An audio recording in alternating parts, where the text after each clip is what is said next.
കോട്ടയം ജില്ലയിലെ മീനച്ചിൽ താലൂക്കിലൂടെയാണ് തണുത്തൊരു പ്രഭാതത്തിൻ്റെ എല്ലാ ഭംഗിയും ഏറ്റുവാങ്ങിക്കൊണ്ടുള്ള ഹരിതഭാരതത്തിൻ്റെ ഈ പ്രയാണം. വഴിക്കിരുവശവും കണ്ണെത്താ ദൂരത്തോളം റബ്ബർ മരങ്ങളാണ് നമ്മെ സ്വാഗതം ചെയ്യുക. പാലായുടെ സമ്പദ് വ്യവസ്ഥയിൽ റബ്ബർ കൊടുത്ത സ്വാധീനം മറ്റൊന്നിനും ചെലുത്താനായിട്ടില്ല. മനസ്സിൽ അരച്ചുകലക്കിയ രാഷ്ട്രീയവും ശരീരത്തിലെ റബ്ബർ പാലിൻ്റെ ഗന്ധവുമാണ് മീനച്ചിലിൻ്റെ പൊതു സ്വഭാവമെന്ന് പറയാം.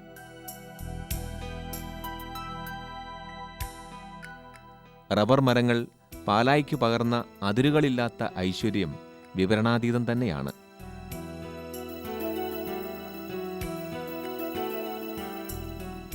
രാജവീഥികളിൽ നിന്ന് നാട്ടുവഴികളിലേക്ക് ഗതിമാറി ഹരിതഭാരതം യാത്ര തുടർന്നു. ചുറ്റും വശ്യസുന്ദരമായ പ്രകൃതി അതിൻ്റെ പൂർണ്ണതയിൽ കൂടെ വന്നുകൊണ്ടിരുന്നു.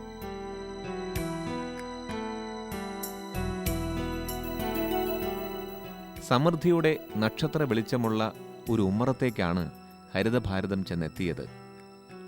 ഇത് സന്തോഷ് പുതിയിടമെന്ന യുവ കർഷകൻ.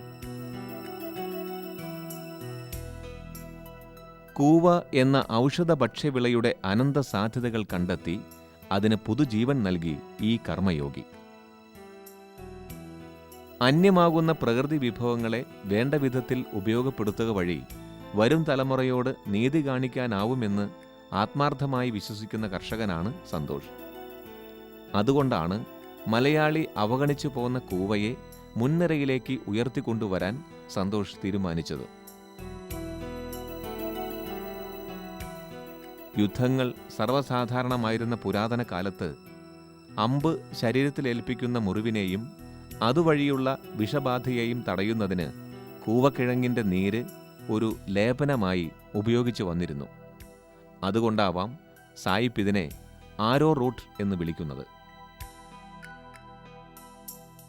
കേരളത്തിലെ കാലാവസ്ഥയ്ക്കും ഭൂപ്രകൃതിക്കും ഏറ്റവും അനുയോജ്യമായ ഈ ചെറുസസ്യം അപാരമായ വിപണന സാധ്യതയുള്ളതാണെന്ന് സന്തോഷ് വളരെ നേരത്തെ തന്നെ മനസ്സിലാക്കിയിരുന്നു. അല്ലെങ്കിലും മീനച്ചിൽ താലൂക്കിലുള്ളവരോട് കൂവയെപ്പറ്റി അധികമൊന്നും പറഞ്ഞു കൊടുക്കേണ്ടതില്ല.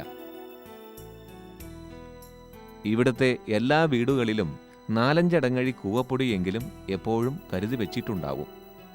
എങ്കിലും വ്യാവസായിക അടിസ്ഥാനത്തിൽ റബ്ബർ കൃഷിയോട് തന്നെയാണ് കൂടുതൽ താൽപ്പര്യം.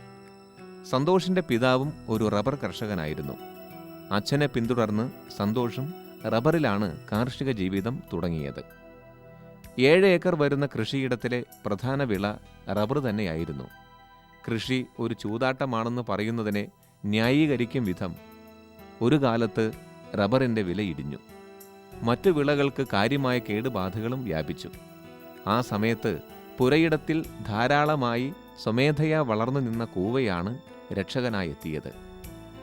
റബ്ബർ ചതിച്ചപ്പോൾ കണ്ണീര് തുടയ്ക്കുവാൻ കൂവ മാത്രമേ ഉണ്ടായിരുന്നുള്ളൂ.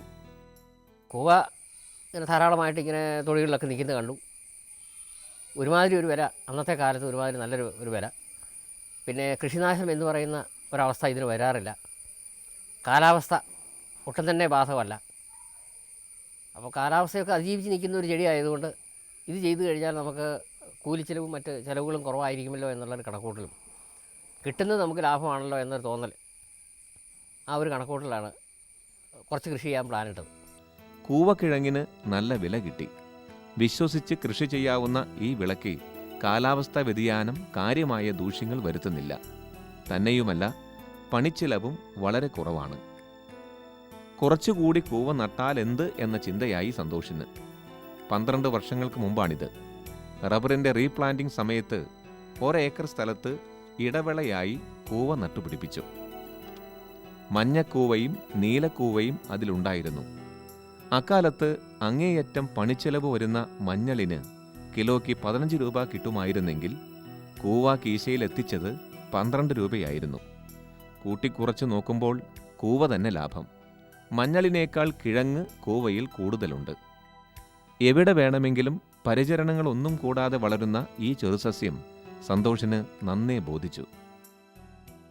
അന്ന് കൃഷി ചെയ്യുന്ന സമയത്ത് ഏതാണ്ട് 12 വർഷങ്ങൾക്ക് മുൻപ് മഞ്ഞളിൻ്റെ വില 14 രൂപ 15 രൂപ ഉണങ്ങിയ മഞ്ഞളിന് വില. 10 രൂപ മുതൽ 11 12 രൂപ വരെയും ഉണങ്ങിയ കൂവയ്ക്കും വിലയുണ്ട്. അപ്പോൾ മഞ്ഞളെന്ന് പറയുന്നത് വളരെയധികം പണിയെടുത്ത് വളരെയധികം കൂലിച്ചെലവോടുകൂടി ചെയ്യുന്നൊരു കൃഷിയാണ്. സാമാന്യം ചിലവുള്ളൊരു കൃഷിയാണ് മഞ്ഞൾ. അപ്പം അതുമായിട്ട് താരതമ്യപ്പെടുത്തുമ്പോൾ കൂവ എന്ന് പറയുന്നത് വളരെ കൂടുതൽ ഈൽഡ് കിട്ടുകയും ചെയ്യും. ഒരു പരിചാരണവും ഇല്ലേ തന്നെയും അത് കാട്ടിലും പള്ളയിലും എവിടെ വേണേലും ഇത് വളരുന്നു. നടേണ്ട ആവശ്യമേ ഇല്ല, ചുമ്മാ വളരുന്നൊരു സാധനം. അപ്പം അതല്ലേ ലാഭകരം എന്ന് തോന്നി.